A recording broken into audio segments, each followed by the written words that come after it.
I just heard from Jacinta Allan. She is the Victorian Premier, of course. She was holding a media conference, but she's just been asked about whether she still thinks Melbourne CBD is safe, given the violent protests we've seen at the weekend. This was her answer.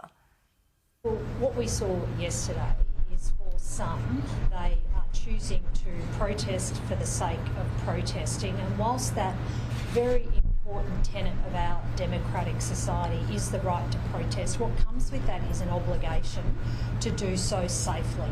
And what was clear yesterday was, for some, a small number, they chose to come and bring violence to the streets. And I want to thank Victoria Police for the way they kept the community safe and dealt swiftly with this group of protesters who were choosing to use violence. And it was unacceptable what we saw that was perpetrated on the men and women of Victoria Police, who were there to keep the community safe. And it is my expectation that the full force of the law will be brought to those who perpetrated this violence, who've subsequently been identified and are being investigated by Victoria Police. And it does go to that point too, in terms of the powers that Victoria Police had yesterday that they deployed. The area of the protest was a designated area. It gives Victoria Police additional powers to deal with anyone who chooses to use violence under the cloak of protest, which is absolutely unacceptable.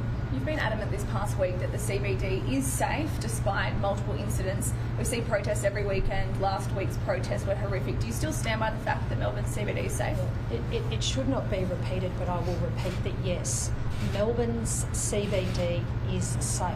And I think it would be wrong and misleading to conflate the behaviour of a very small number of people yesterday who came to the city to bring violence, and they were dealt with swiftly by Victoria Police, with the incredible number and growing number of people who come in and out of the city every day and on weekends and do so safely, to work, for hospitality experiences, for retail experiences, for catching up with family and friends.